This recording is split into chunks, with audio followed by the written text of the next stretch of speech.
person he would baptize in their own blood. He anticipated the flesh, the texture, the smoothness, the warmth that would soon cool. He raised the blade to his lips and kissed it gratefully.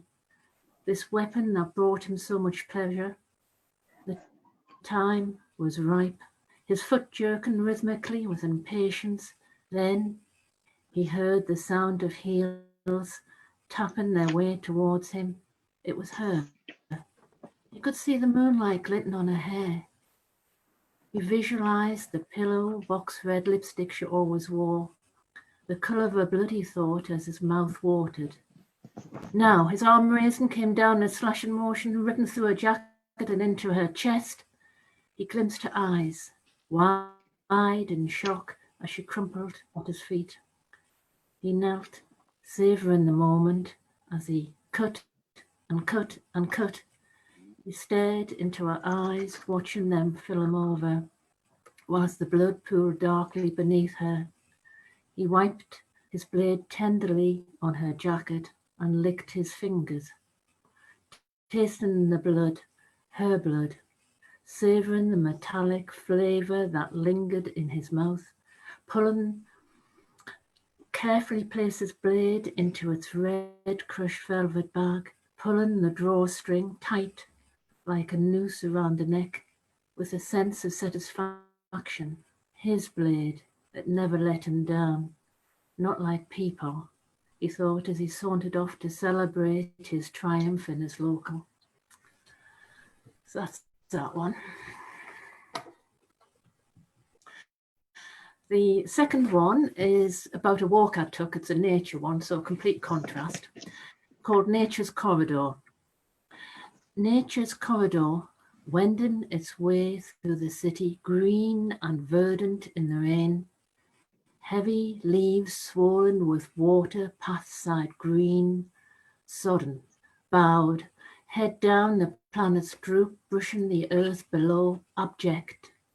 Seeking shelter from the steady downpour, birds, plumage wet, bedraggled, attempt to dodge the drops, are searching still for grubs and beetles, the empty cage beneath their ribs to fill.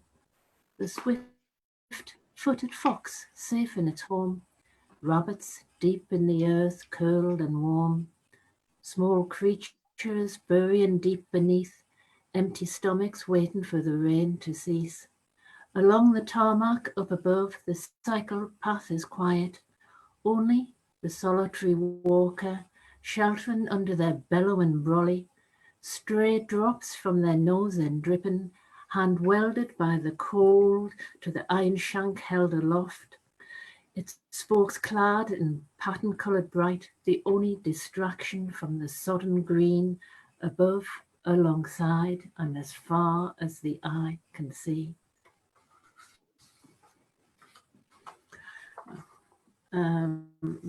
The next one is another trigger one, and it's about children and drugs. It's called A Precious Child. A precious child, lying in the hospital bed, hardly breathing, being kept alive by inflicting pain to shock a system to start again. What led to this awful plight? A visit to a friend where everything should have been all right. Instead, their relatives, an addict, had left strong drugs in wrappers shiny and bright for little fingers at just the right height. 3 sweets later, she's lying unconscious on the floor, her blood pressure plunged and oxygen levels far too low. Her mother feared that she was dead. Her heart was filled with an awful dread. A ride in the ambulance with sirens ringing straight to intensive care, her mother seeing the grave faces there. The medical team, working flat out, could give no reassurances that everything would be all right. Would head or heart or kidneys or all be damaged beyond repair? As her parents sat up all night in anguish and in fear, their hearts breaking at the sound of what they might hear. At last she gained brief consciousness, but could not speak until long hours later. Still stoned, she ate and ate as the drug effect at last began to abate. Her heart and kidneys seemed okay, but still, they wait and wait as she's distracted, not quite herself. So, hoping to be told all's really well, again they wait and wait. Then at last, homeward bound, no lasting harm has been found, but she remembers and blames herself for eating sweeties not given by mum. Even when your friend is there and you were told that you can share, a hard lesson learnt at the age of 4, to almost die, to learn to do what told by mum. But the blame is shared because drugs should never have been allowed there, and never ever in a place where innocent little fingers can be tempted by wrappers bright to eat chocolate-coated sweets as an unexpected treat. This time, it turned out all right, except for the people whose house it was. So never take for granted your child's life, for it's as fragile as the breeze and can be in a single moment gone.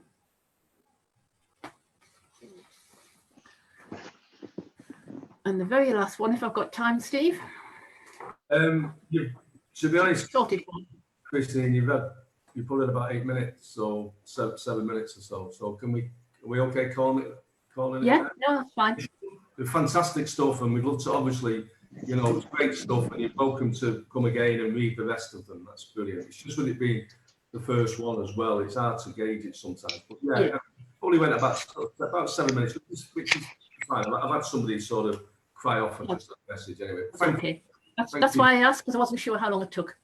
Great. No, that's great. Thank you for that. That's lovely. Thank you, Christine. Thanks. And apologies again for calling you. So next up is a speakeasy guy who's been speakeasy quite a few times over the last couple of years. It's Anthony Smythe. Anthony Smythe, everybody.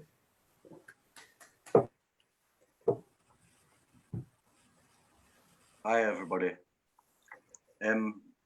First couple, I've been working, me and my friend have been prompting using a few poetry prompts, and we've kind of thought of like a few different words throughout the week and then sent them out, and then we just kind of come up with lines, threw them in a hat, and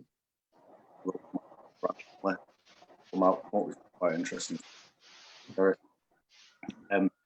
the first two are a collective, me and a friend, and the last one's my own. Both untitled, the first two, but here we go. A daydream, imagination, creation, chemical, chimerical, poetic, and polemical. I despise the way you love me. Give me a pen and I will show you panic. Beautiful patience, nature, seeds sown, surprised to find I could hear God in a laugh. Art, like the branch of a tree, me possibility. Uneasy ally, I feed you with the scraps, not caviar, a feeling never felt as such.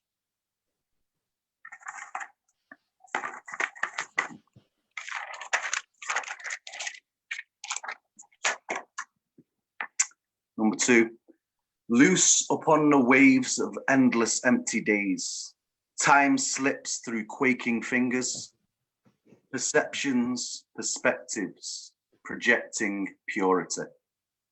Destiny is the fixation of fools. Meaning is the morning of content. Sparks ignite with each breath, fire up the furnace. The surface settles as the air falls still. Even one star is proof of more. An everlasting divine spark within. Don't worry if you're late, time doesn't exist. Heat bleeds straight from the heart, miles away, an inch today. The universe descends, the universe returns. Noticing as it unfolds effortlessly. The cosmos in a kaleidoscope. Fleeting fragments of focus. The days wore rags, the years wore ball gowns. Time rolls heavy with clouds, liminal space of many dimensions. Think yourself infinite, dance yourself clean. The infernal claim the flicker, the sorry spiral of destiny.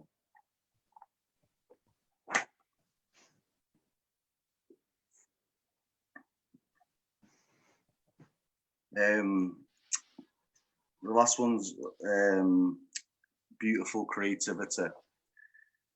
Sat thinking of a way to prosper when the key is to think of a way to sit and not think.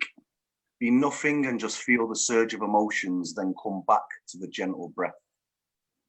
Stargaze and just fade into the feeling, experience the beauty of the bliss, not daunted and dazed from the constant pendulum of this glorious torment we call life and death. Beautiful creativity is among us. The feeling of doubt and inadequacy diminishes our ability to delve deeper. Let go of the want for something when the something you want is just out of reach. When you break free from society's egos, the stronghold of contempt feels weaker. When patient and content, the mind gives us reflection and the thought becomes our teacher. Beautiful creativity is among us. Be free from Facebook statuses and Twitter rants. Stop living everybody else's life. One life is all we have. Gain knowledge and share with your people, for many minds are better than one. Have time for those who take the time to show their souls, and yes, we are all equal. So love for all comes natural. Inner peace is our state. With practice, we hold the key. Beautiful creativity is among us. Shared love as we love to share, not solitary survivors. We are social creatures. We thrive off of others' vibes, make connections through the senses. Let's share life and not squander precious moments. Heads down in iPads, phones and laptops. We have more to offer than we will ever know. No pretending, you be you, I'll be me. We are one as we create the beauty. Thank you. Thanks, Anthony. Thank you for that. Good stuff, mate. Well done. Okay, moving on next to our next reader is Linda Quinn. Let's all mute. Can we unmute Linda, please? Or Linda, can you unmute yourself? Unmute. Right, there you go. Fantastic. Well, great to hear poetry. I'm not a poet, but this is an extract from a novel that I'm working on. Basically, what happens here is that April is going to the pub with her mum, and she's very excited about it. And her mum's not a well person, so she drinks probably too much. But anyway, this time April's going with her. Outside, it's sparkly in the dark. You can see the stars as they fall down from the sky into the fields right on the other side of the valley. You can see the lights from the houses and lampposts, and the car headlights make fast, flicking shadows as they drive along the valley roads. And because of the moon, you can see the river and the shapes at the end of the land. And actually, I can see the really big cloud coming. Mum was right. She lets go of my hand, and she's racing over the crossroads. The metal on her spiky heels scratch and score, and I watch the sparks flying from behind into the invisible. Abracadabra! Get a move on, slow coach, she shouts. There are 9 street lamps down the road before the pub, and I just counted. They zigzag down the road like monster teeth. I asked Mum if she gets scared on her own, because I do. What crisp flavours have they got? Can I choose? Can we get red pop? Can we make a cake? I mean, the other day I wanted to tell you. I don't like staying with Dad. He says, will you shut the fuck up? When did he ever say anything good about anybody? Don't be so bloody soft. She stops under a light. She gets her fags and matches out of her pocket. She's trying to strike a light, but the box is squashed and it won't go. She's pissed off with it. But it bursts like a star in her hands, and her arms rise up like a wing. And she breathes deep and quick and puffs out smoke rings like windows into bang. She slaps my ear hard. It hurts. I can't think. I stand there. Fucking hell, now look what you made me do. Oh, darling, don't cry. I didn't mean to. I just thought we'd have a nice walk to the house. Just me and you. Why'd you have to come and spoil everything, huh? Huh? She's shouting, it's really loud. And Mrs. Pierce looks out of a window like we're on telly, watching from far away. And then she jerks the curtains closed. Mum tries to grab my hand, but I turn away. Oh, sorry, Mum, sorry. I wanted to show her the good things I can do. Make her proud, make her laugh. I do a cartwheel. I just learned cartwheels. I'm the best. She's clapping. She's got a fag in her mouth and clapping. Oh, nice one. That's my girl. I do another one and another. And I'm feeling a bit sick. And the zigzag lights and stars are spinning a bit, but it's all right. I can skip backwards. Look at me, Mum. I can skip backwards. She's laughing again now, and I'm running, using her eyes as my mark, a balance trick we learned in PE, and she follows me, smiling and clapping with her fag bouncing in her mouth until it drops into the road. She bends down to pick it up. Bang, bang! I can't find the ground. I put my hand out, but my arm buckles and I'm skidding and crashing. Bang, bang! My arm is jumping off the ground like it's pushing me off, and every time I open my eyes, the sky is sick into my brain. April, you all right? I can feel her giant hand turning my head.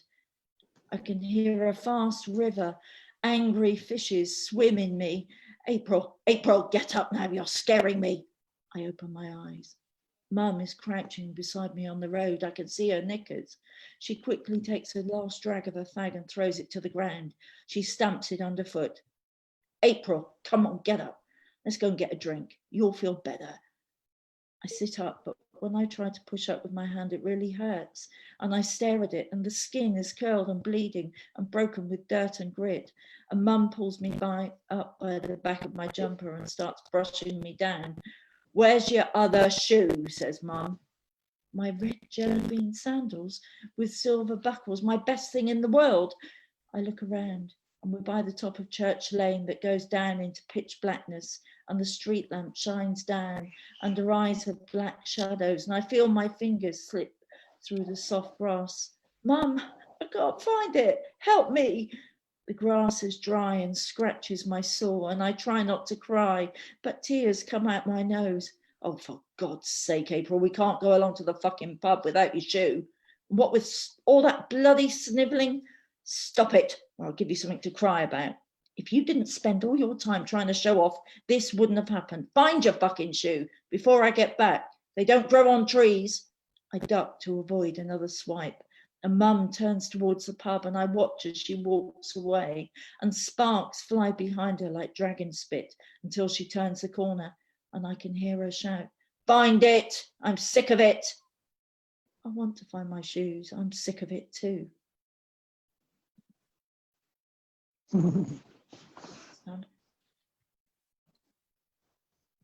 Thank you. Thanks, Linda. Thanks. It was really well read, actually. You know, well done. Great. Tell us something other than poetry as well. I really enjoyed that. Thanks. Yeah, it was very, very well read, and good luck with it. You know, keep Thank writing. you. Great stuff. How many words have you done so far? How many? What of the novel? Yeah. Altogether, probably about 150. But I'm editing and 150,000. redrafting. That's to make it into a trilogy. Then. Yeah, 150,000. Yeah, no, 150. That'd probably be. Yeah. No, I'm editing using lockdown as a big editing exercise. But okay, well, good luck with it, and Thank you. Okay, people sort of shifted around. Unfortunately, I did make some notes. So the next up is Mike Wilson. Mike, are you going to leave us and join us again? Is that right? Yeah, can you hear me at the minute? No. Yeah, you're fine, mate. You're coming through. You can hear me? Yeah, absolutely. Oh, that's fine then. Don't need to do that, man. Really, that You're fine, Mike. I didn't mute you, Mike, after you told me before, mate. Oh, cool. Thanks, guys. Yeah, if I was muted, I don't know. I'm going to have to try and sort that out. Try to send Zoom an email, but then we'll go back to me. Anyway, that aside, this is my book, Bedlam's Best and Finest. It's about 20 odd years of experience of mental health. It's in sections. And this section I put at the start of the book because a lot of people get this. It's about panic attacks. Characters stuck in bed, stuck with self, suffering little fuck.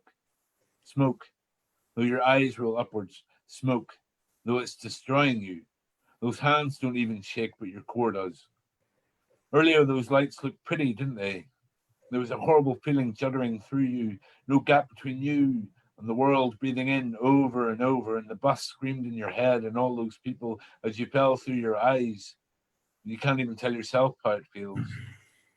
Character walks back and forth. Character tries to watch TV, forever pained by something the eye can't make out, but is still noticeable through his body language. The smoke. Another and another, all you can do. That and clutch the alarm clock in hands that don't know why. Suffer. Space. I can see her frustration. We've had these sessions so many times now and nothing works. But still I show up and she runs through a few techniques, but they're too strong, way too strong. I feel like both of us are just entertaining each other. Ah, well, home soon. My partner's hand on my shoulder holds little in it, not his fault. Mine. His hand on my shoulder leaves a tattoo on my skin. Space. The windows watch the accursed flat. Look down over you like masters over poor Scruffy. Scruffy feels hard done to. It's no one's concern, but the windows look down and with no one else to watch, they watch in nothing going on inside the rattle of his head of all the things he's worried about. He isn't for you. He's an empty, crisp packet of a person these days. He's been here before and will be many times after. Suffering fuck. Scruffy sits in the slump of a sofa, half in, half out. It's no way to be. Now we can do this one of two ways. You can either pay me to watch him, or you can just pretend you're passing through. It's just rubbernecking. It's all charity. He needs it. He needs something like this. Suffering Scruffy. Nights have been low here, business never so good. It's high time he felt the grind of days, grind of days, grind of days, grind of days, grind of days, grind of days. Ha, nude flinch. Blessed Scruffy. This is what you get for all those nights on all sorts, thinking like this. But then it ran like honey in your head. Not chips like teeth, like zipper mouth, like chip needle. You smoked your way through your 20s, will you? You took too much, will you? Mixed all your thoughts like selfish deluge. And you sit there and watch as the sun runs a smear through the sky, crosses a flash in the night. Space. Remember when she brought you your pills? You jumped clean through a window onto the grass outside, you remember? And they were so glad you took your meds. You were still sure they were going to kill you, but you thought, well, you've done all you can. What is. Besides, maybe you're wrong. So you took them in that dark metallic room with some figures sleeping around you and their snoring voices sounding like a language, and you thought they were talking to each other, plotting great plots for plots underneath the steady snores like waters, and you lifted the plastic cup to your lips. There's a small hole in the base, and water ran out of it. And you said, "There's a hole in my bucket, dear Liza." You could hear the nurse's smile inside the blackness. Always go out with a joke. Thank you.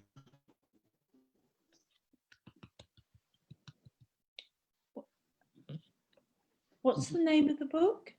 It's called Bedlam's Best and Finest. You can get it on iWare, you can get it on Amazon, and you can get it in some Waterstones. You can order it from Waterstones. Okay.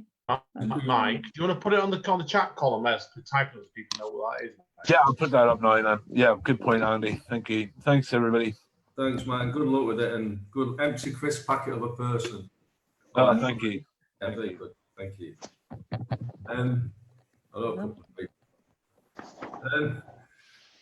Great stuff. Okay, moving along. I'm going to move over to our next reader is. Now I know this chap because we've met through various different nights, but I don't think he's read at Speakeasy before. But correct me if I'm wrong.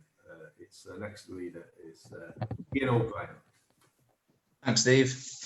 Okay, this is a piece of flash fiction called Icarus. It was part of a thing where we're trying to rewrite things based on myths and stuff, and it's about a kid who cuts his own hair, which I thought might be relevant at the minute with everything that's going on. So I'll try and rattle through. It was parents' evening that did it. He'd heard the sniggers on the way in, and when they'd sat at Miss Flint's desk, he'd seen that look pass over her face, just briefly, that flash of something between embarrassment and surprise. When he was younger, it didn't seem to be an issue. He thought his dad looked like everybody else's. The long hair was like the men he saw on the sleeves of Mum and Dad's records, the cowboy boots and the waistcoat, like the men in the films his dad had let him stay up to watch.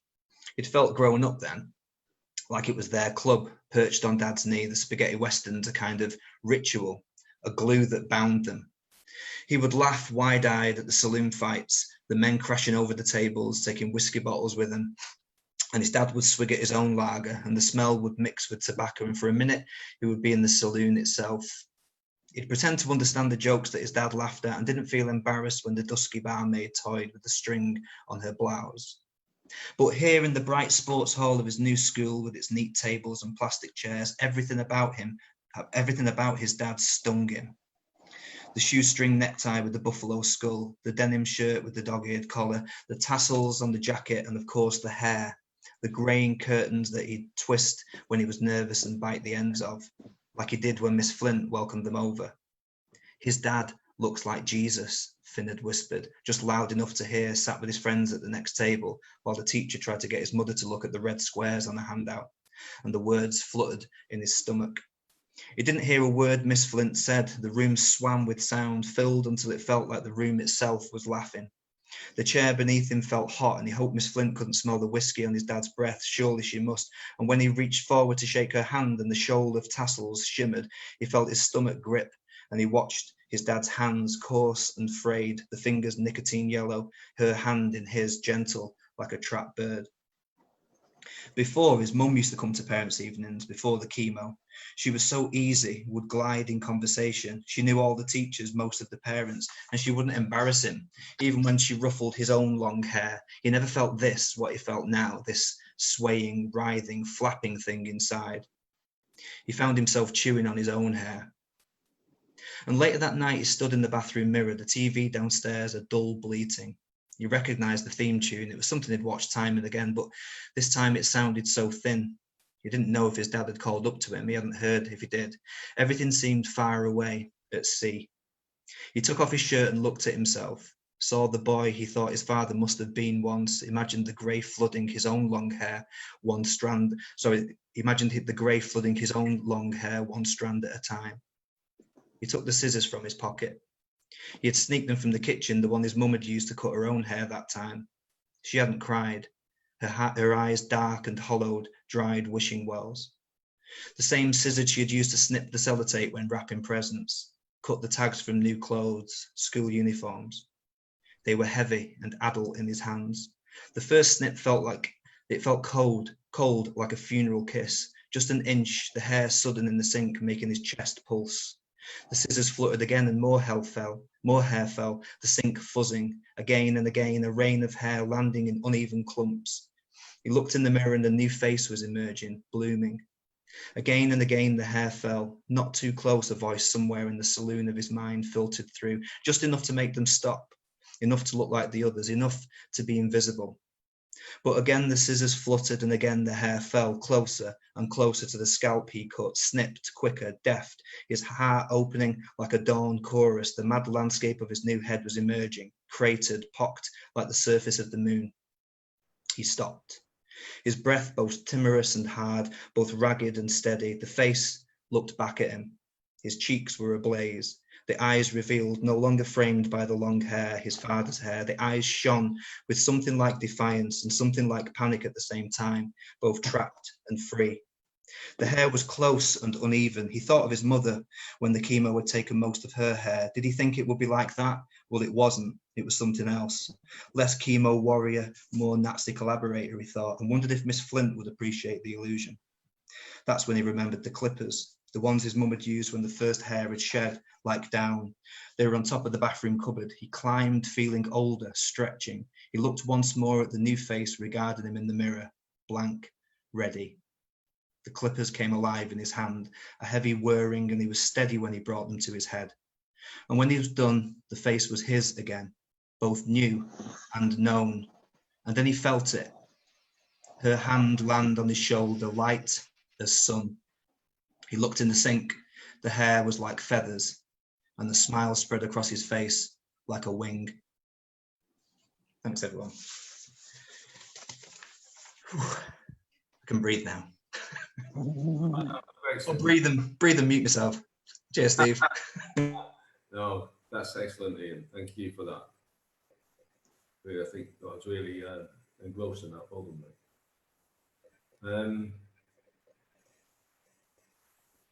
Okay, thank you.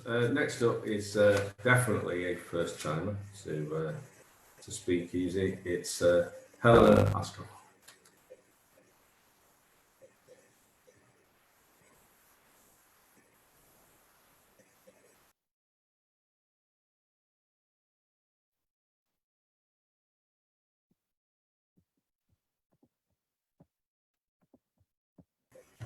Helena, you need to unmute. So I. Is that part of the poem? I don't know. Unmute! Unmute! Hello! I reckon that's performance. I said, can you hear me now?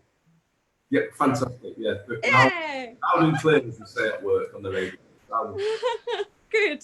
What I was saying is, on the 10th of July, I'm doing a show called A Little Voice Called Hope on Facebook live stream.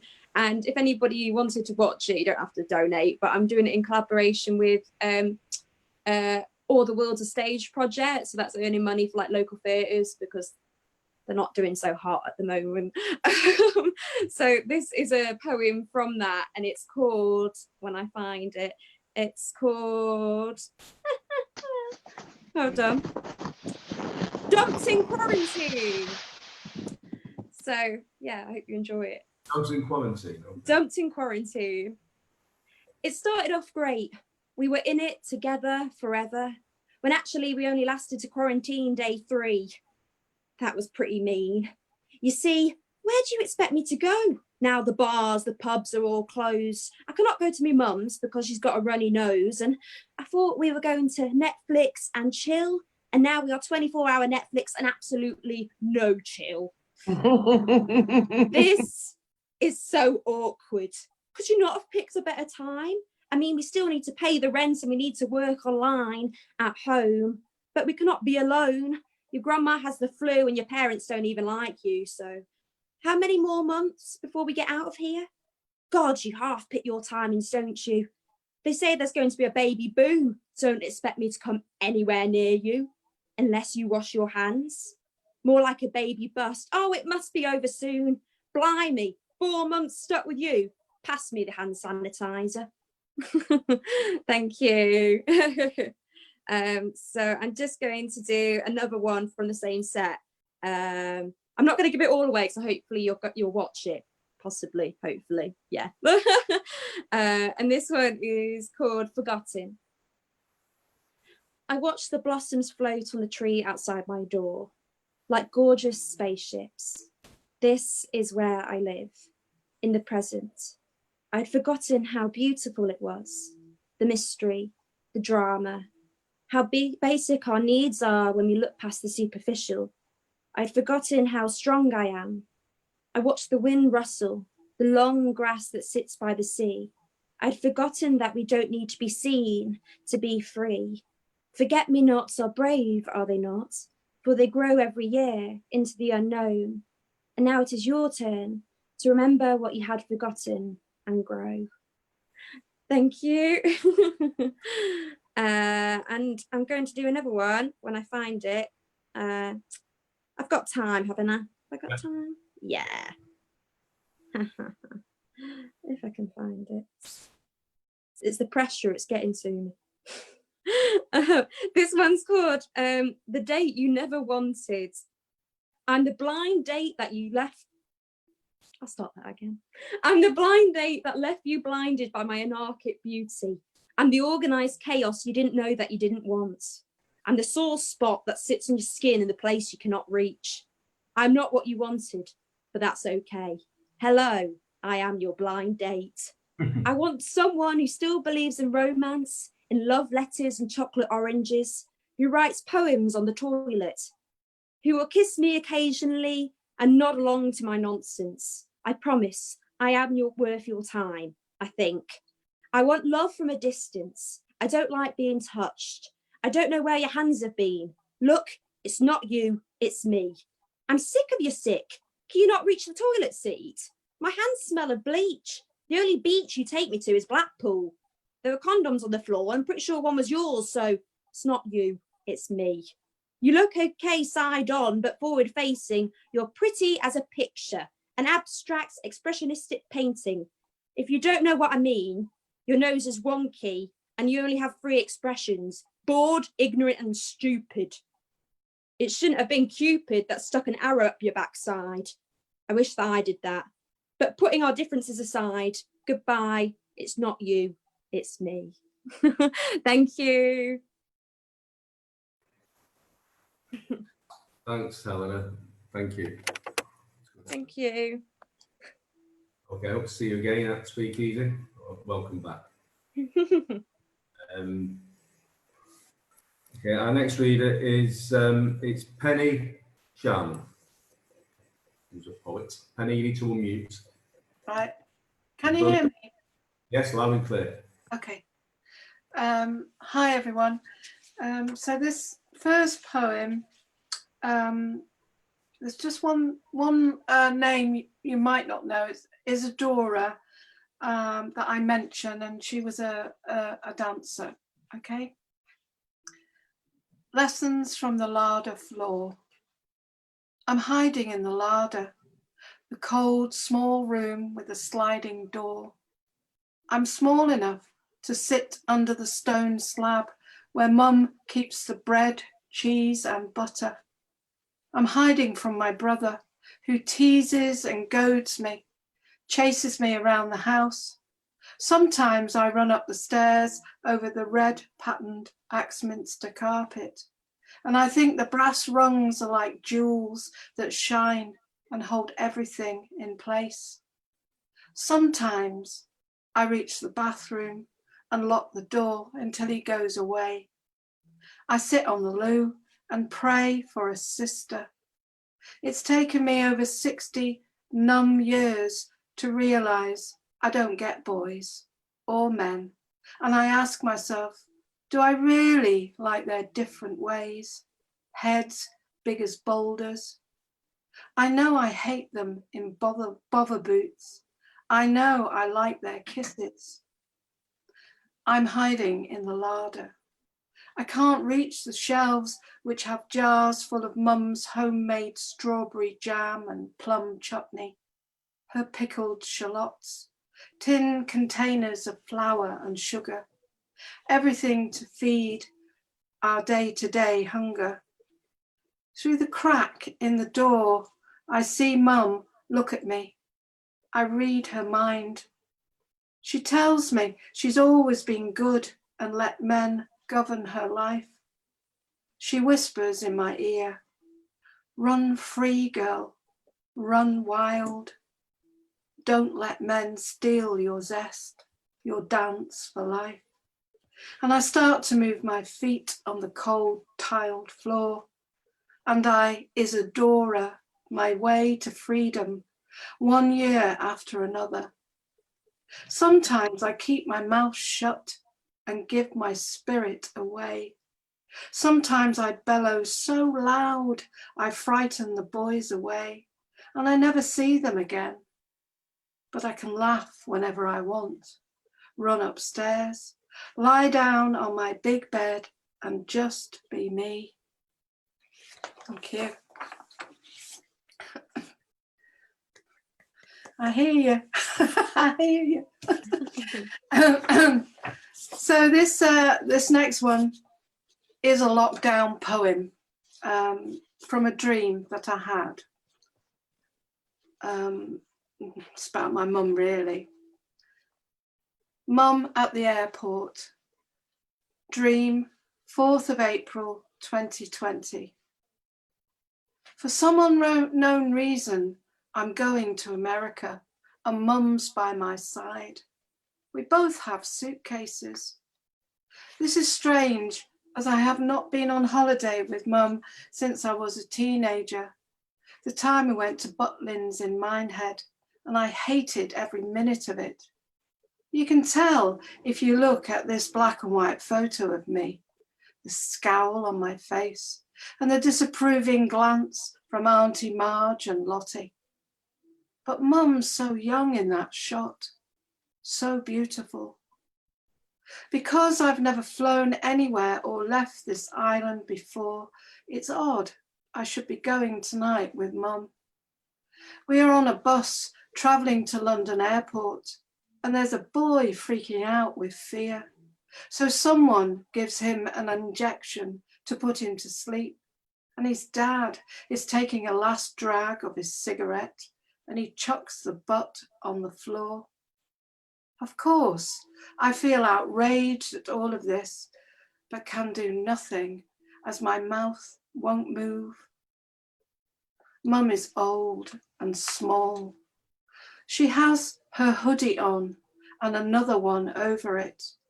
I ask her where she's going and she tells me New York. And I say, why? Everyone's dying there. I ask her where we will stay. She says she doesn't know. This brings on my anxiety that's been around for weeks, like the weather's uncertainty, the fact that people are dropping like flies. And I'm festering an agoraphobic approach these days.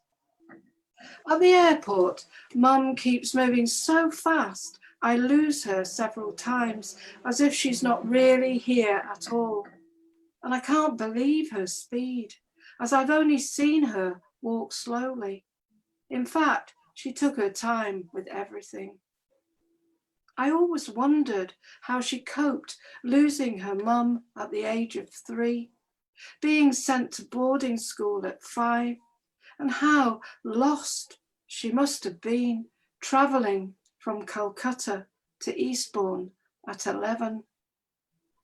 I can't ask her about such things now. It's far too late. I can't find her at the airport, even with her 2 hoodies on, but I still have her small white handkerchief in my hand, that one with embroidered violets in the corner. And every time I lift it to my nose, I can smell her and I calm down. That's it. Thanks very much. That's great, Penny. Thank you. When you first said she was going to New York, I was on mute and I went, oh. so yeah, the 2 hoodies is a great image, you know. Thanks. Fantastic. Thank you. Thank you, Steve. Thanks. Very personal as well. Thank you. Yeah. Thanks for sharing. Thank you. Okay. Before the last person comes, finishes, Amanda's going to finish off the first half, and in the next half we're going to have Aunt Briscoe, Antonia, Reggie, Ben, Maria, Mike Booth, and Esther to read in the set. Not necessarily in that order. We'll get an order sorted out, but those are the next people who are going to. So I think I've got everybody, haven't I? Yeah. So so to finish us off in the first half, which has been great, and thank you for keeping to time. It's Amanda Steele. I've got 2 very short microfiction pieces that I wrote in Andy's writing workshop. The first one's called The Screams Are All I Can Hear. There it was, just sitting in the armchair, looking up at me with those big glass eyes that seemed to suggest it knew something about me. Something which maybe even I wasn't aware of. Well, I'd show it something it didn't know, the inside of the bin. I picked up the creepy clown doll by its arms and flung it in the bin on my way to work. The next day I watched with satisfaction as the bin men emptied the bins into the rubbish truck. Even now I still wake up at 4 AM to the sounds of those screams and the sound of small feet running around my bedroom. And the second and last one is called Last Week. I said I would do it next week, he yelled. Why won't you leave me alone? He stormed up the stairs and shut himself in their bedroom. That was last week, he heard the yelling. It was last week. The room was still felt like it was spinning as he recalled promising to fix the loose carpet on the stairs. Last week when she had slipped and fallen. Last week when she bled to death at the bottom of the stairs while he was at work. So why was she still here now? What could she possibly want, if not revenge? And that's it. Amanda, I'm a big microfiction person myself. I just entered the Bangor 40-word microfiction story contest or competition even. I don't know. Did you manage to get anything in that, or did you see it at all? They're a bit too long for that. They're about 100 words. Yeah, it's 40, so you just chop them in half and take another 10 off, and you Cut the man in half. Cut the man in half. an abstract thing. Yeah. But the thing about when you read a microfiction, just as you're getting going, it finishes, and everyone sits there wondering what's going to happen next. But that's the beauty of it. That's fantastic. Okay, brilliant. I'm going to entertain myself now. We've given, there's 8 readers in the next half. I've given everybody a number. So while you're all having a drink and stuff, I'm going to do a little draw to myself, a random raffle. What order people are coming in. So that is me and my life, and that's how I live it. Yeah? I'm surprised, Steve. What do we win? I'll see you. Oh no, you win an open mic spot. Hey. I'll see you. It's 20 minutes. 12 minutes, everybody. 12 minutes. I'll see you at 9. Cheers.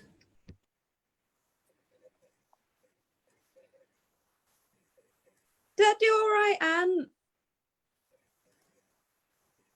Can you hear? You can't. I don't know if you can hear. Hello? Was it? Did I Sorry. do okay? Eleanor, you did great. Don't worry about it. You're great. Thank you. How long have we got, by the way? Sorry, I missed. Steve? He said 12 minutes. 12. Okay. Yeah, Thank you. that's all right. It's great. But thing, are you going to put it on Speakeasy or somewhere? Your event that you're doing? Yeah, I can do. Yeah, if you want. How do you type it in? Where's the thing? The chat. Yeah. It's on the toolbar at the bottom of your screen. Right. Okay. So what are you working from? Have you got a piece on a laptop? iPad. I'm going to go, but yeah, no, that would be good. Chat. Oh, here we go. Found it. Yeah. Type here. Oh gosh, I don't know how to get the link on. Can I minimize this? Oh, Yes. Hold on. Let's get me.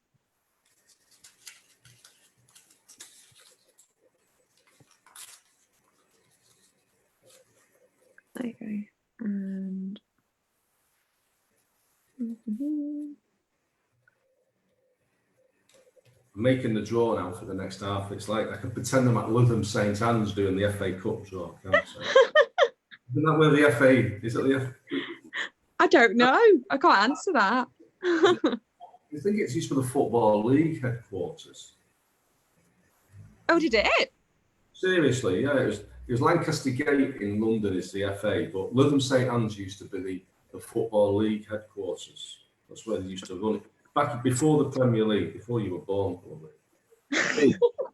Steve, have you seen the? Have you ever seen the draw that was done with Rod Stewart? What's that, sorry, Mike? What was that? Well, I think it was the Scottish Cup or some kind of cup. They did the draw and they got Rod Stewart to do the draw. Yeah, he did, and he was drunk. Was he drunk? Pissed out of his head. He was pissed out of his head. He was brilliant. It was really funny. It was really funny. He was completely gone, man. I remember that. Yeah, I do. And he was sort of going Clyde and then laughing at nothing. Yeah, exactly. Yeah, it was well funny, man. I remember Donald Trump made the in 1992 did the football. The English League, the League Cup. What's it called now? It's been various Those cup is at the moment. I can't remember. It's been the Littlewoods Cup and the Rumbelows and the whatever Carabao. The Carabao. Yeah. Well, Donald Trump actually made the draw, and he drew Leeds. Leeds won the league that year, and Manchester United came second. And it was the last year of the Football League, and it was the third round, or the first round of the League Cup where the main teams go, and he drew United and Leeds together. But yeah, he actually, how random is that, getting Donald Trump to do the draw in 1992?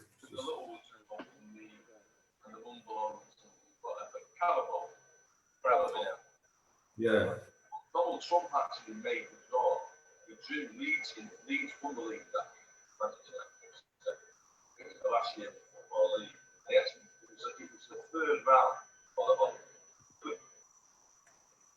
I can hear myself coming through late.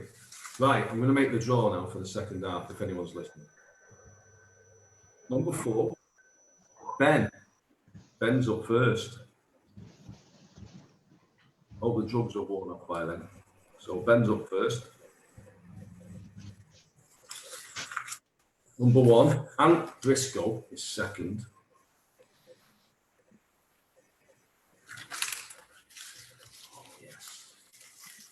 Antonia, you best be next, otherwise you might be drunk by the time. Number 6 is Mike Booth. Oh, the shit.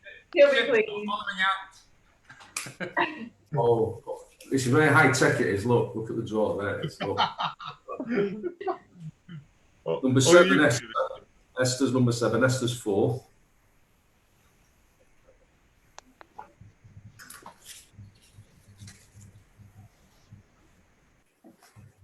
Antonia. Did you just fix that? 5th, actually. Just about got you out there. 5th. Is she home or away? There's only me and Maria left. Steve, what number am I reading at? I've got you down as A another, mate. I'm going on the bench. Number 3, Reggie. Reggie. Is this still being live streamed?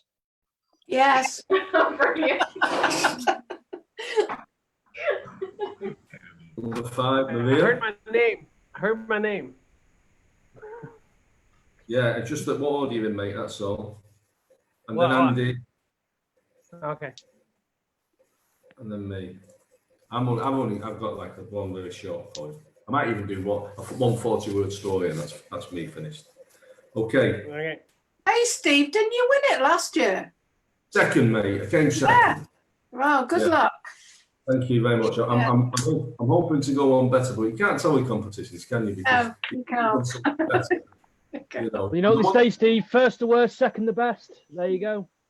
That's the one with the hairy chest. Well,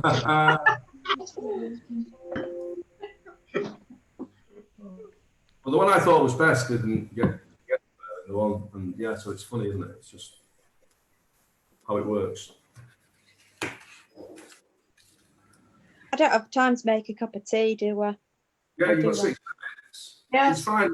It doesn't matter if you can just, you can just. Yeah. Right. I might go and make a cup of tea and I'll be back. We'll do it. Arnold Schwarzenegger. See you in a bit.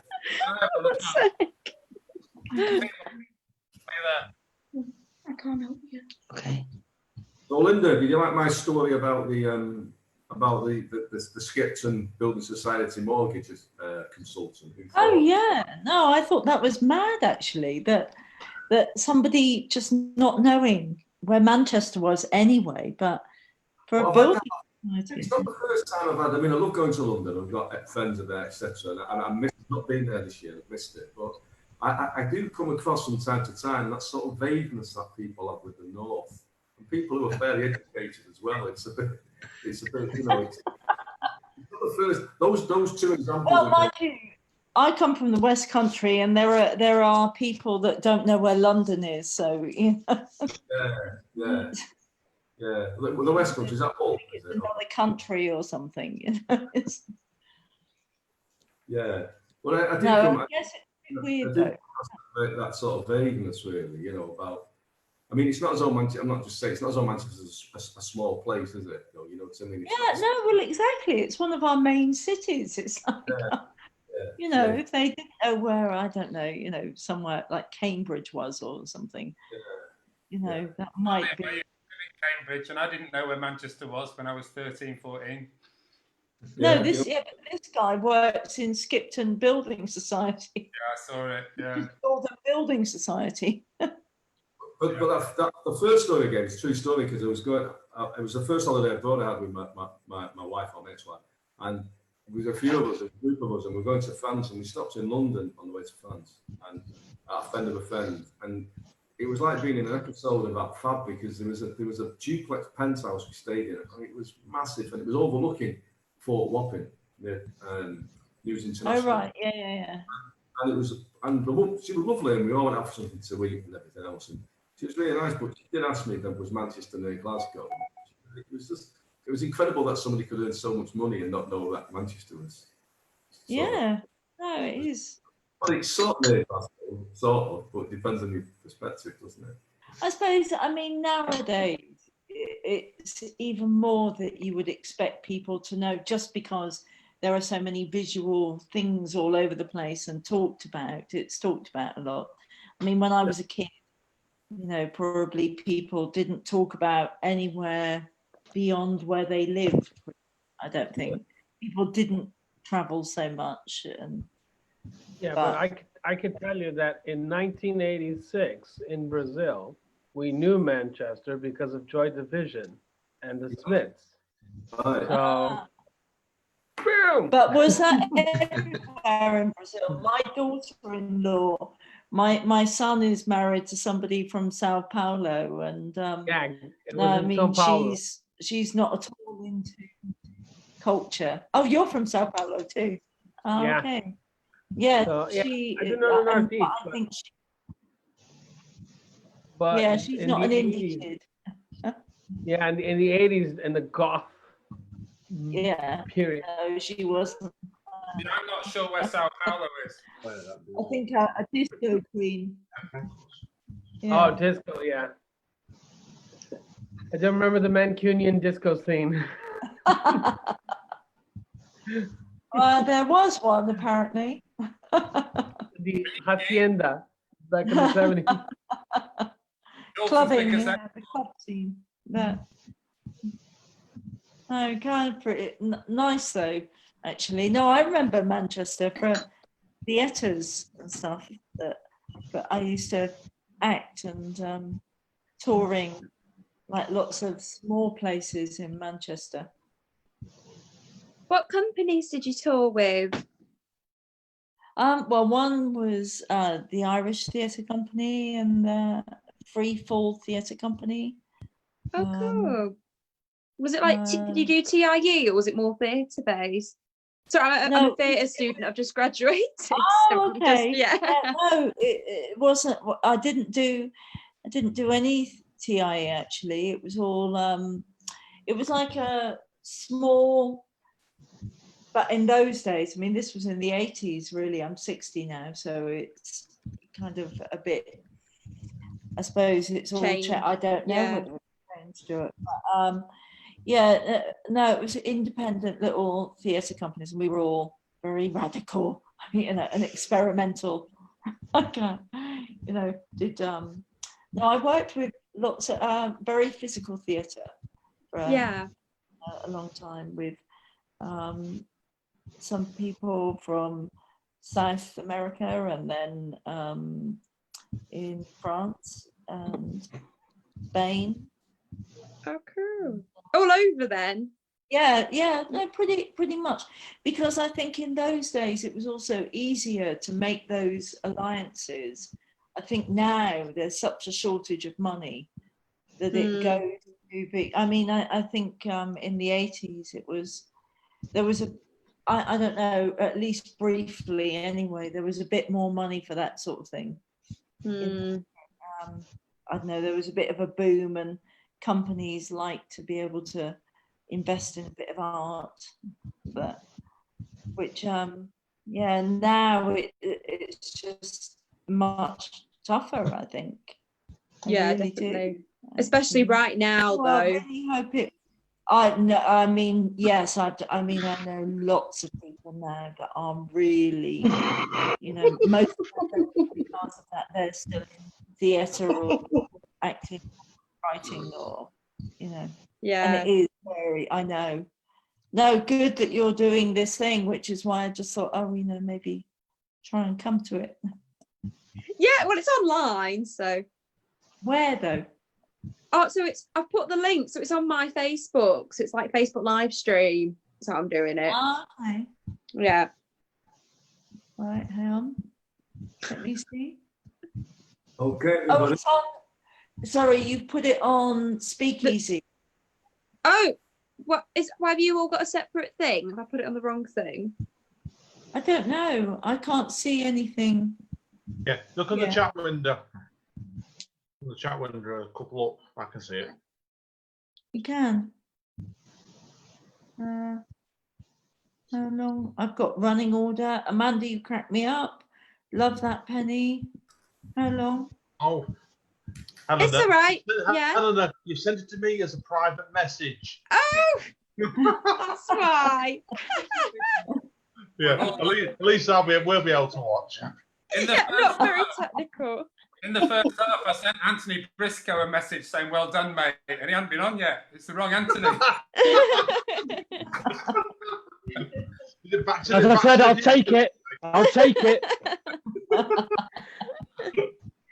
Right. Okay, guys, are we all ready to go? Well, you just put whatever messages you need to while people are on.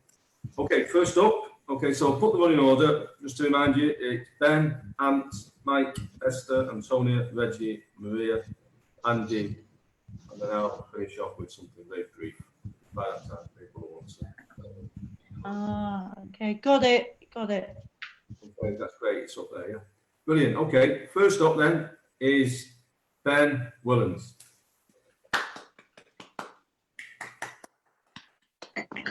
All right. Hello. Yeah. I can't remember if I've done this one here, because I missed last month, so I've sort of forgotten what I did the last time round. But this is a poem I wrote about Dominic Cummings, and it's called Cummings Rummings. Dominic Cummings, key pitch dummings, little shit runnings, daddy and mummings, owing, twisted tonguings, pedigree chummings, noses thumbings, the rum pum pummings, Barnard sunnings, doggo duggins, baggins, buggins, Gollum. Grumble tum gummings, vulnerable shunnings, sponge bumble not humble dumb hungings, comfort of crummings, slumped and stunnings, numberings, 1+1ings, drummings, stay home. Thanks.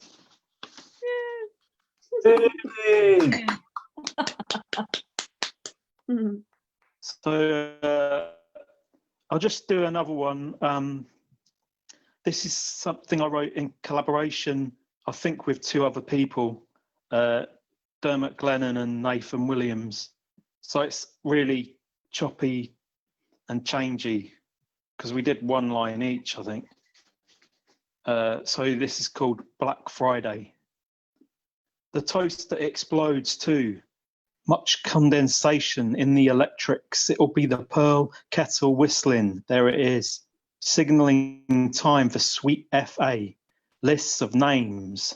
Some of them flashed, they didn't. Have coals fled empty A&E rooms, fragments of faces, grains in the bottom of the coffee cup. The 111 recording tells me, try the online service. On the other line, the talking clock is engaged still. A fleck of his spit landed on my lip. Through the wall, they are dusting off black ties. I am avoiding the mirror's diagnostic gaze.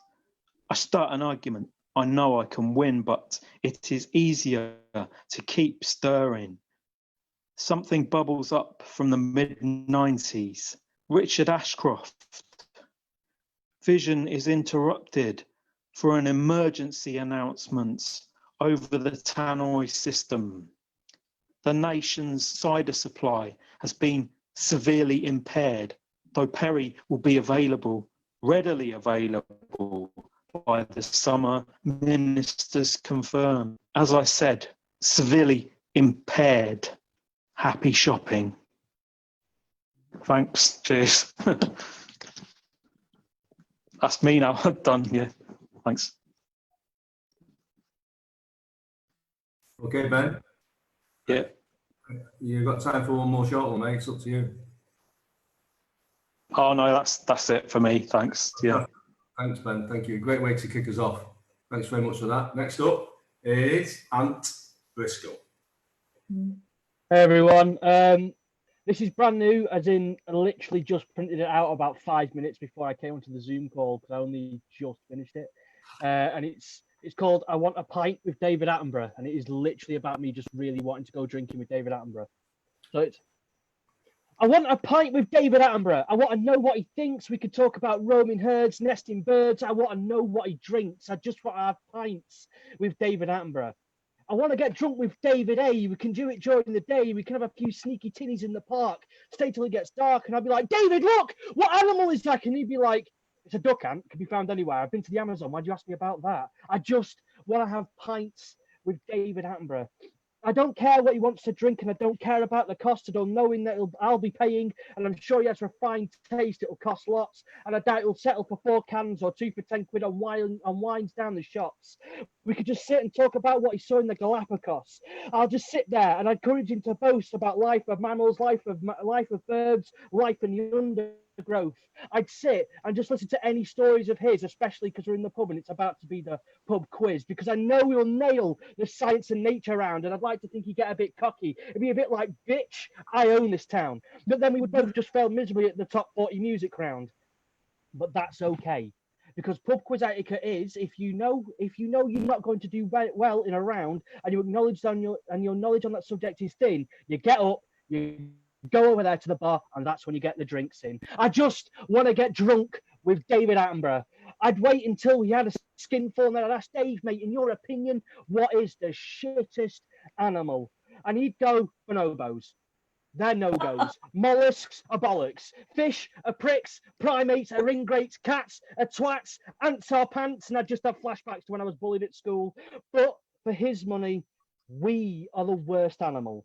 Because even though we share the world with some of the most amazing creatures he had ever seen, from oceans blue, tundras white, and mountains green, we don't fully respect it.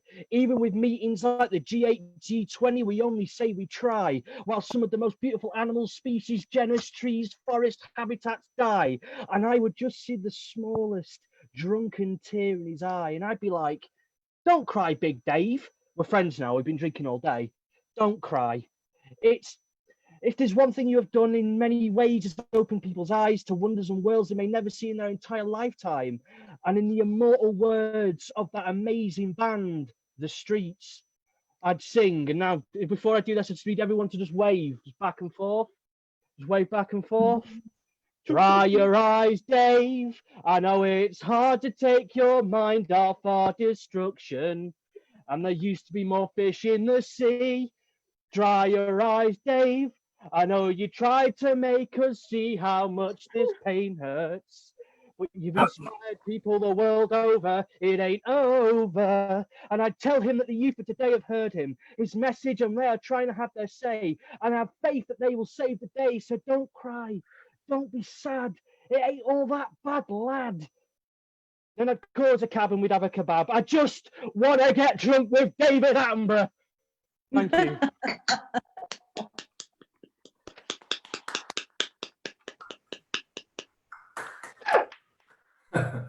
Thanks, Anne. Thanks, guys. Cheers, mate. Thank you. Okay. Next person up is Mike Booth. Right, follow that, eh? I'm glad I'm not trying to be funny, because that's what I normally do, and these are not funny ones particularly. So I've gone into a bit of a Wordsworth romantic phase, and I've written a few like that. I'm just going to read one like that, and I've rewritten one called Poetico Ego Sum, about why the hell we read poetry in these nights. So I'm going to read that first, but I've rewritten it quite a lot with some help. So, I write, therefore I am what I want to be. I read because I can have you all fully hear me. My subject, the one I know, the best, or maybe not, many far better, but I compose myself. Pull scraps and fragments, voices overheard, steal phrases or raisins of truth, shaped like dough, half-baked or less than fully risen. Raw emotion gives crisper, clearer vision. My thoughts, al dente, still to be chewed over, but words once given may plant a seed, strike a chord in one who felt the same. All about me, of course, but I wouldn't claim to be a poet, just a bloke with some words. It's all about me. You yourselves show wordsmith, all about me. You yourselves show wordsmiths and rhyme mongers boldly go, whose words seem to slide, flow. It breathes and lives, invites us with a hunger to walk in your shoes, exposes the lives to share the views through your eyes, make laughter, tears or sighs. Some by heart and with heart too, deliver their lines direct to you. Others show nerves, but meaning so clear shows their scarred souls and deep pain. The pain now gone, the scabs remain. Soul on the line, heart's lows, love's highs. The pause at the end, especially on Zoom. Polite applause some will lend. And for me, why do I feel the need? A fix of approval, rush of self-esteem to push through nerves and build my time. And not just your usual same old theme, for in my mind, I could appear the headliner of next year. Name in lights, books signed and sent, enigmatic smiles and nodding of all kinds. Why do we share the rumbling of our minds? Why should you listen to the rambling of my lines? My ego exposed, shyness pushed aside. I may not be the best, but at least I tried. Yay! And this, my good friend is very ill at the moment with cancer, and this is about life and love and death, so pretty big themes really. And I've finished this kind of this morning really, and I've just called it And there will always be sun, rays glancing through the leaves, mist hanging over fields and crystals dancing on the waves. Though heavy storm clouds gather and teardrops may fall, and trembling heart pumps a pulse of joyful surprise in smiles and laughter, hands round curving waists, though these may stiffen, push away or die, and music stirring all our love desires in chords and harmony sung by glowing choirs. And there will be rivers, streams and water bubbling over rocks, and blackbirds will wake us with their joyful songs who seem delighted just to spread their wings. At times we will feel close, inside each other's skin, at others distant, jagged, confused when links are thin. And eyes will meet, sharing inner thoughts, folding souls, pain half met, shared between the two, divides and union of like minds and souls connect, who each the other with new life infect. And auburn hair will flow and gently wave, skin so pure and soft will promise tingling love when hands tremble with the touch you crave. And playful in the grass and by the pool, the kids and kittens who both love to play the fool, and buds will slowly and with belief unfold, gathering the warmth of sun, hope and love, blending from green and brown to joyful colours pure, in reds and yellows, pinks with promise new and raw, pronounce that again that summer sure will come, despite the cold of winter, dying of the sun. And paths will cross, diverge, or fade into the long grass, with dew untouched and cup so soft, and in this world of life, of hope which we enjoy, still will come darkness, death and pain will fill us, for each is balanced to the other. The heart which pumps for joy will pump its lust one day, and grimace and smiles seem so close allied, for they remember those who died. And we must keep on keeping on, collecting beads of love in shining webs to nourish through the lean times when sunny days and youth will seem a mirage, memory or far from our new truth, which tells us life is short and all will one day cease. But memories and peace shall build us up a shell, and stumbling forward, failing, we learn as well. And we shall see a universe in a grain of sand, and love and death and life shall always be, and. Thank you.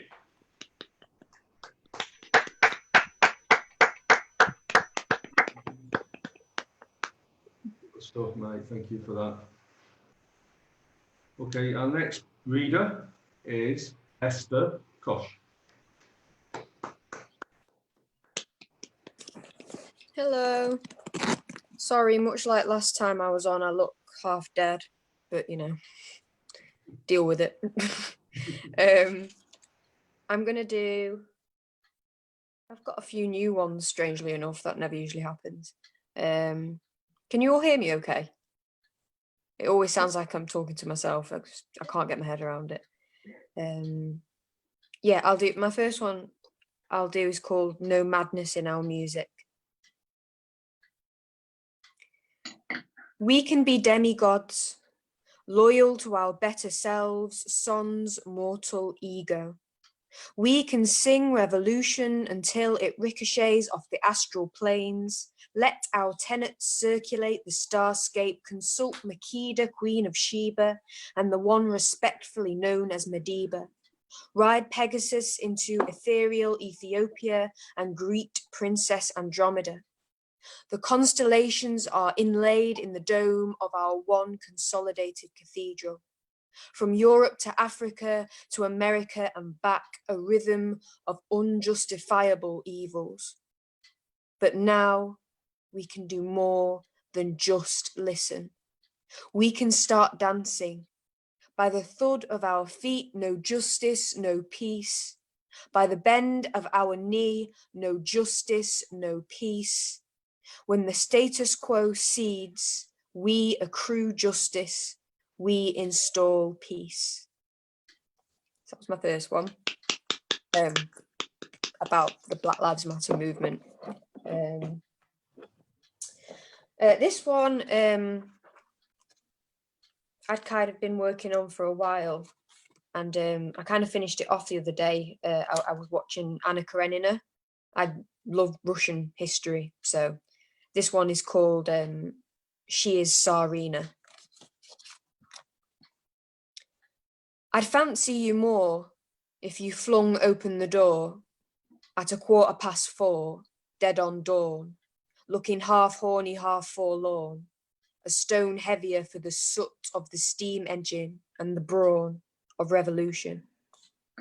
You retrieve a cigar, one of 6 spooning one another from an 8-inch ingot of rhodium, a poor disguise for a silver-plated box, matrimonial fodder. I cry, in the main so that you know that I'm alive. Condensation on my eyes that, like a reptile, I let settle for a while. My pupils flitting up, down, left, and not right, definitely not right. The all-seeing dragon eyes of a wife. Hotter than hell when something is perceived that I don't quite like. And so the tears evaporate, a halo of red mist around my head, an atmosphere of my own and a climate. All of the Dead Sea is on my cheeks, a millennia of salt crystals between the sheets. But there are no diamonds in my breast to impede your bayonet, nor a missile that might absorb the puncture of a semi-automatic pistol, and certainly no love that might solicit a gentleness from that big body, so that my organs might churn on like spools, like the cogs with which you are so besotted. And then a really short and melancholy one, really, because it's my nanny's birthday today. She passed quite a while ago now, and also my cat passed away today, and he was my little baby. So this is called Tiggy and Nanny. I tried an incantation in the shower to wash the loss away. All I know are Catholic ones. But if they were good enough for Sheila, the goodest woman there ever was, then they're good enough for my baby boy. Thank you.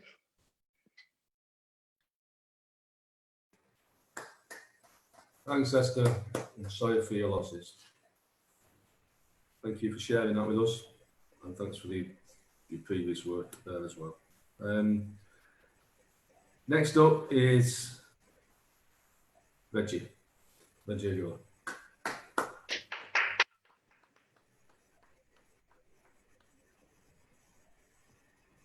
thought it was Antonia. I don't know why I saw it on the list. Hi. Hi. Have you Okay. just staged me? I'm joking. Wait, have a drink. Okay, so first Sorry, things first. You weren't next week. It was Antonia. Anyway, go. You might as well go, mate. Yeah. Yeah, Go. I'll go. Okay, cool. So first things first. About exactly a month ago, last time I presented, I was really low on my confidence in terms of my writing, and I just wasn't going anywhere. So I just want to thank the people that actually helped me during that period, which is Andy for doing the workshops on Thursdays, and Antonia for taking the time to read the stuff that I was putting together and giving me really nice feedback. So here it goes. Number one, it's I'm the man in the jar. Exposed and trapped, left outside the cupboard, empty and useless, full of air. Once there was something, once full, now empty. There's something I want to be, but I can't get there, and I don't know where. There's somebody I would rather be, but I don't know who. That's my first one.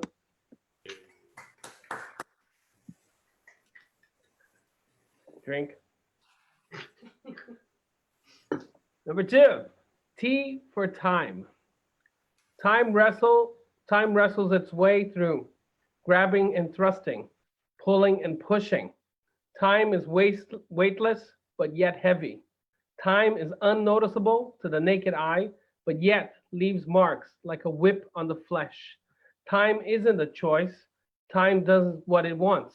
We are mere spectators. Thank you.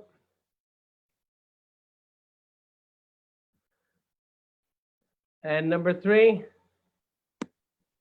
drink. To the sea. Take me to the sea. I'm looking for a breeze, one that will shiver my soul, remind me that I'm not old. Take me to the sea. Bathe me in the salty water. Let the waves crash on my chest. Put my mind to rest. I won't drown. You rest assured on that. Heavy loads float, and my mind is full of them. Take me to the sea. Let me burn in the glorious sun. Scratch my skin in the sand. Let the pebbles tap my soles. Playful joy for my bones. Take me to the sea and let me be. And I'll do one more as I think I'm still okay. Okay, last one. Drink. This is called The View. And of course, this was before the quarantine. In this bar, I wonder if these people know how precious it is to have those people sitting with them. Because one day, they all might be gone. Couple to the left? Yes, one day, this might be over. You too might be sitting alone in a bar, looking at strangers that are way happier than you. Thinking, why? What have I done to deserve such a fate? Loneliness is treacherous. When no one replies, being avoided is as bad as being ignored. Thank you.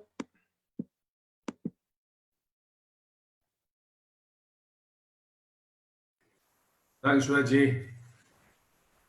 Thank you for that. Apologies about nice one, mate. Well done. Apologies about that, Antonia. That's all right. That was my system as well. Look, it's useless. Thank you.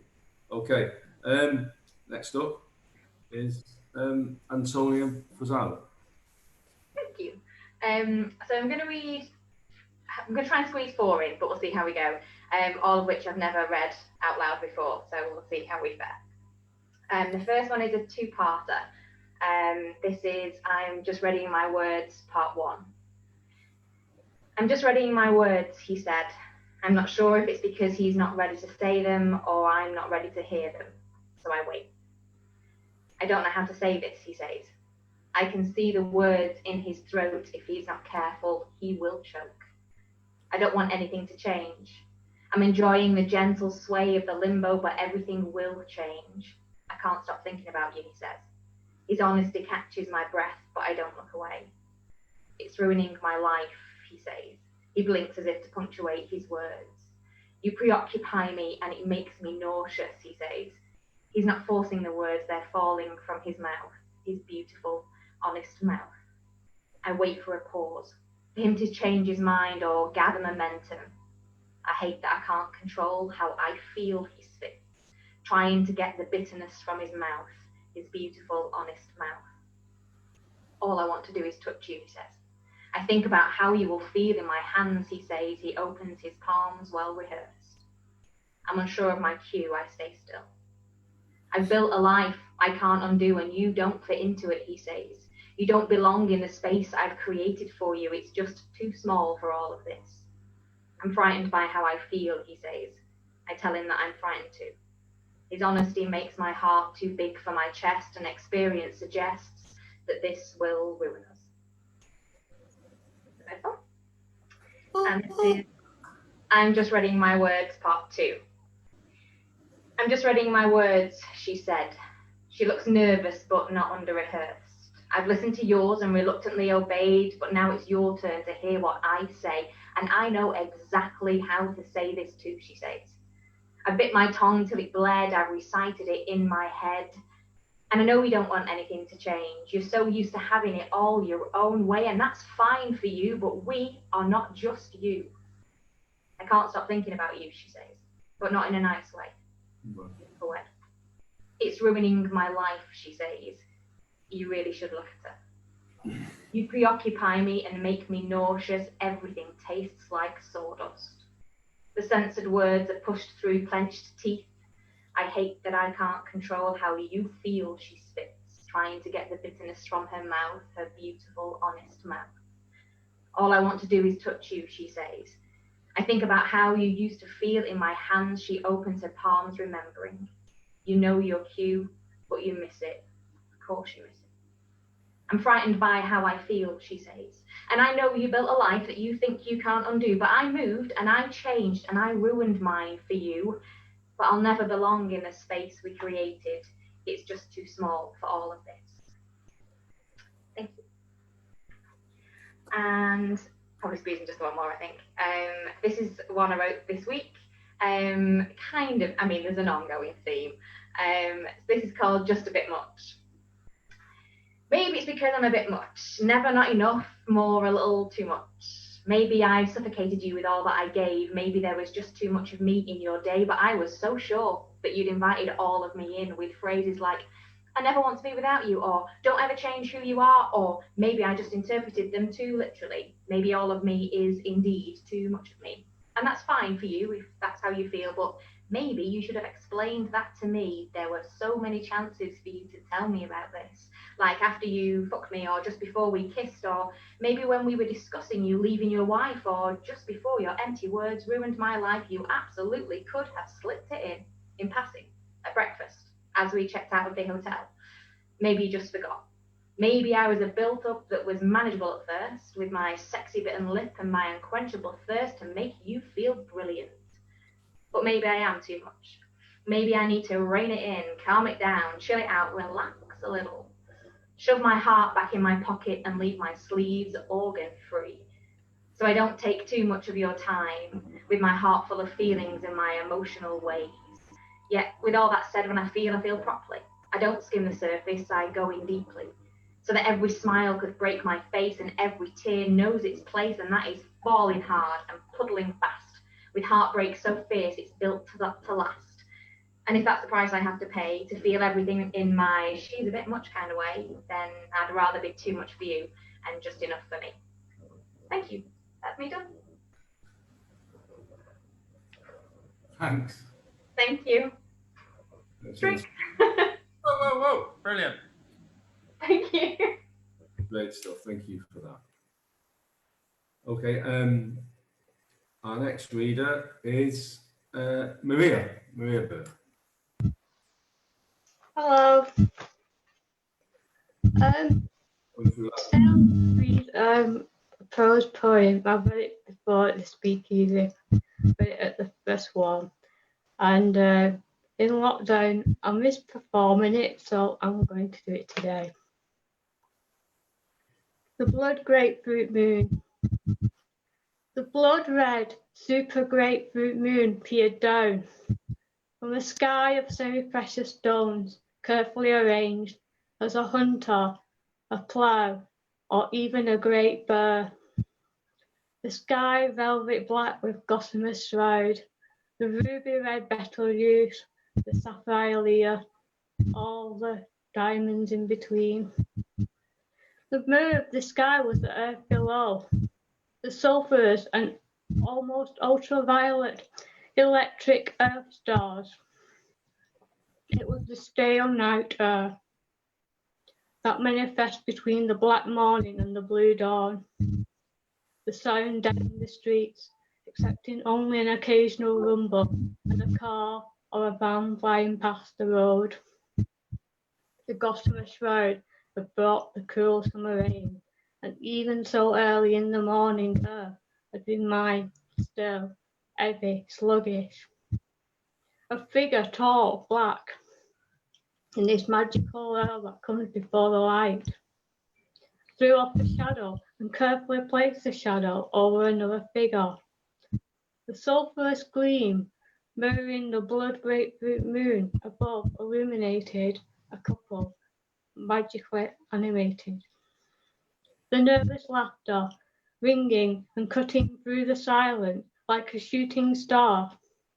The tall, dark figure outstretches an arm and catches, gently, as if reaching out to catch a burning meteorite. Catches an hand and a jarring jolt, soft and light, airy touch. Body language bends, open, carefree, direct. For a moment, the long-awaited morning breeze coolly shifting the heavy, stale breath of the night, where breaths are withheld, and eyes stir and take something from each. Tender touches are shared, perfume rises and sweetens the air, breathing, catching the back of the nose, spine tingling. It mingles with the smell of damp, and the rain intensifies, falls like silver bullets from the lapis lazuli sky, hiding the couple from the grapefruit moon's gaze. A private moment, glorious meeting of senses, of cool mint and reading the soul, infectious, only wanting more. The sulphurous and ultraviolet stars cease to be and awaits the hot sun to embrace the lovers, forever imprinted in the stars in the waning sky, waiting for the next blood grapefruit moon. Thank you.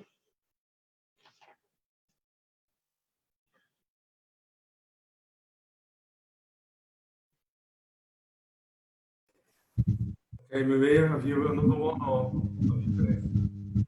No, that's all. Thank you.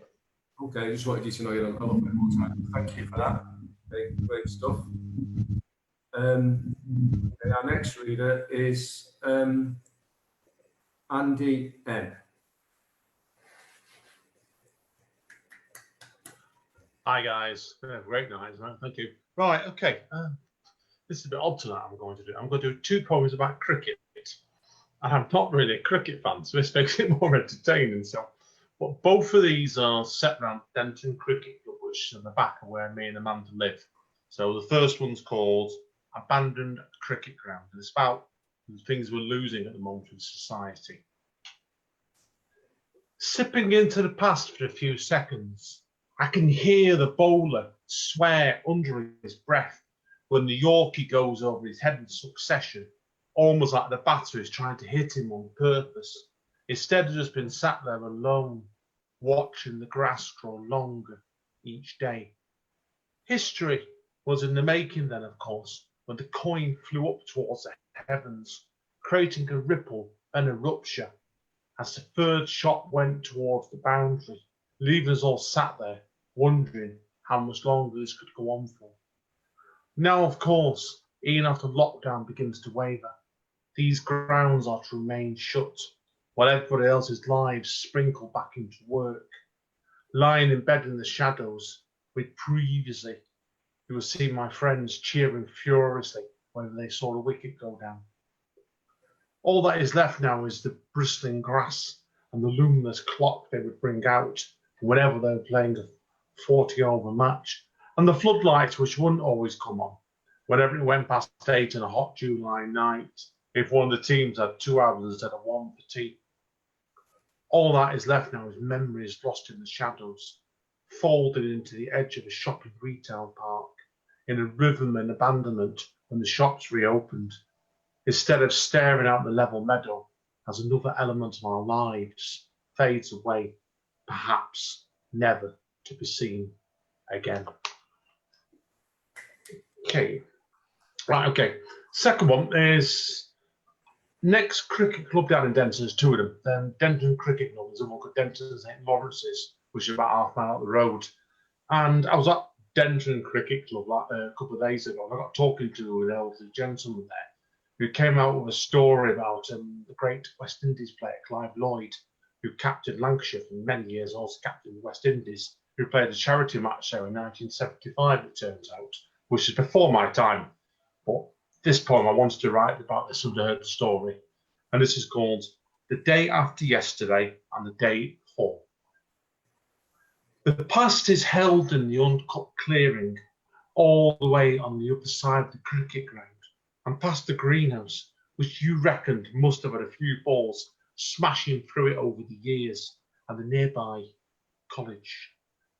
Drawing line to the future and what lies beyond the other side of the grate, leaving nothing but shadows and rattling doors of the boarded up clubhouse, retracing footsteps to previous generations.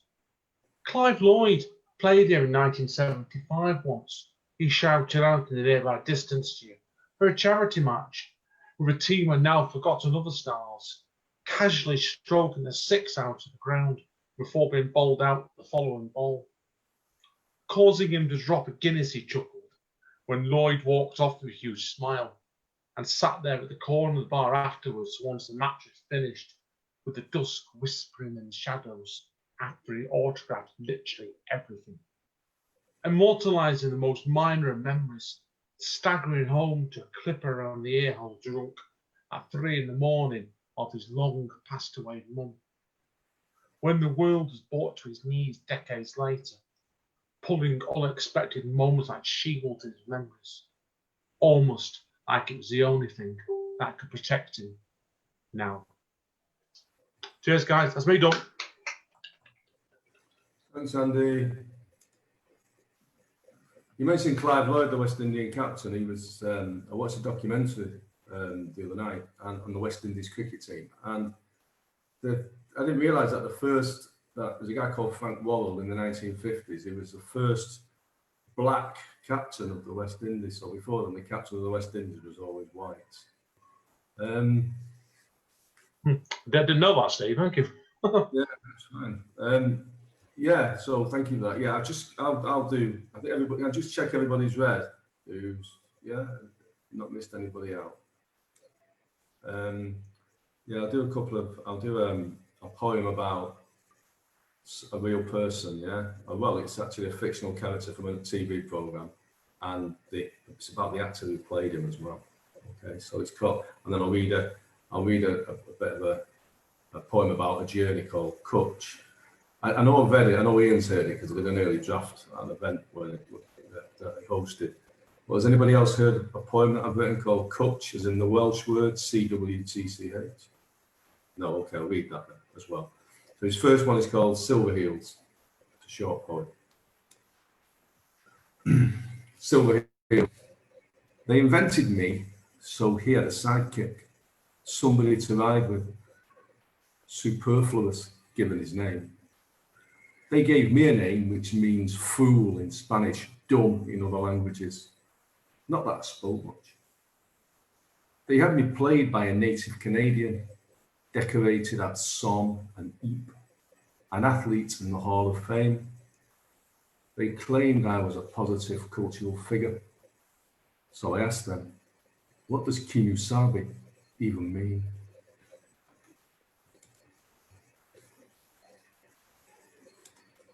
I'm not sure whether people everybody got a sort of reference, and it's a bit of an age thing as well, yeah. So, yeah, but the Tonto character in the Lone Ranger was played by a very accomplished man who was an international lacrosse player and a native Canadian, and he was actually born Harold Smythe, but his name is as an actor was called Jay Silverheels. Okay, and I read this poem called Koch. Now, forgive me if you know this, but does everybody know what Koch means? C-W-T-C-H.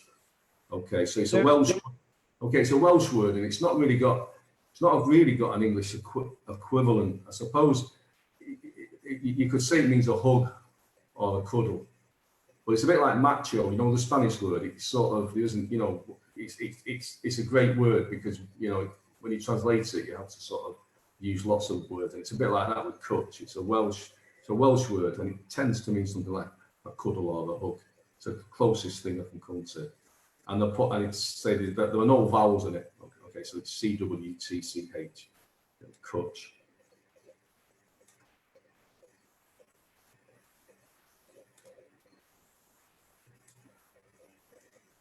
Koch. Crew. Platform switch. Breathless, I nearly missed the Milford Haven train, which takes me back, always in its own time.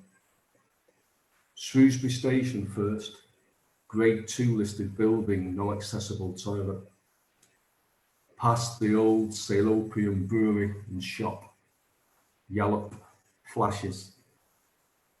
Ludlow, tilting fences, giant green brushes. A buckled septuagenarian pulls golf clubs across the horseless racecourse. Leinster, which I say like it's a lion's name.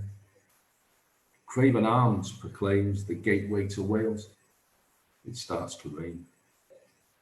Hereford, last English stop. Somewhere before the border we pull up. Muffled tannoy apologises for sheep on the line in no rush. Abergavenny, signs in 2 languages, its new build estates, a solitary crane higher than the hills. Cumbrae, and I think of Koch and of her, nearly there. Newport, butter-patted banks of the muddy River Esk. I squint, late sun, where Tiger Bay once stood. At last, Cardiff. She scans arrivals, wears the blue dress, freckles and shades, even in winter.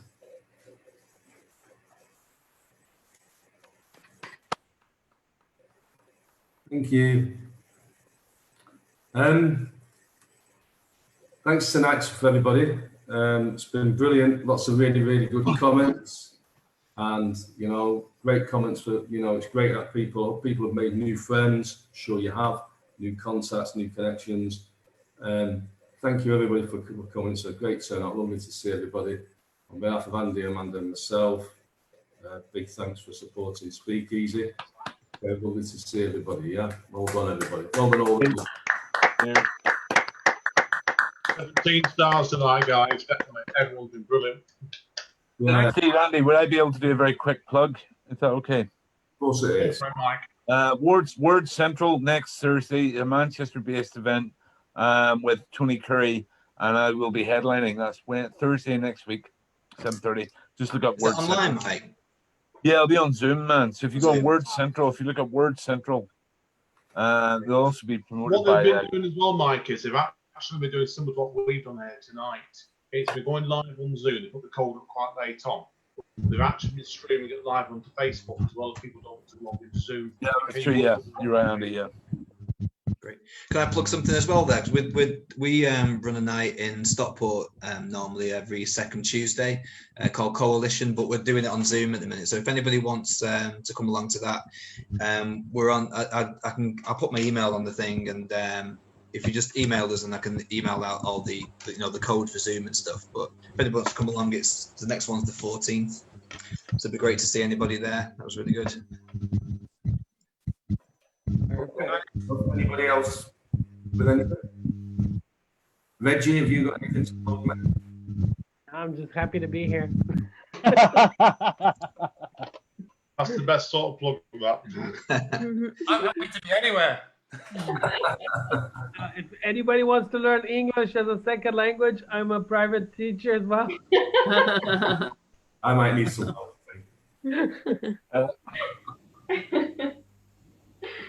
Yeah, there's thank you very much, Andy. That was a great event, man. I love that. It is.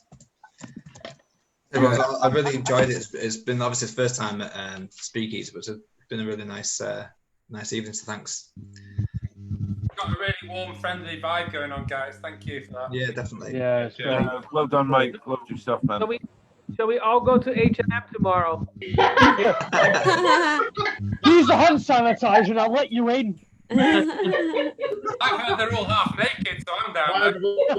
It's up outside where I work at 9:01 in the morning. We're all harassing for 2 hours. Well, we don't open till 10:30, so you can stay there as long as you like, pal. Okay, 10:31 then, right?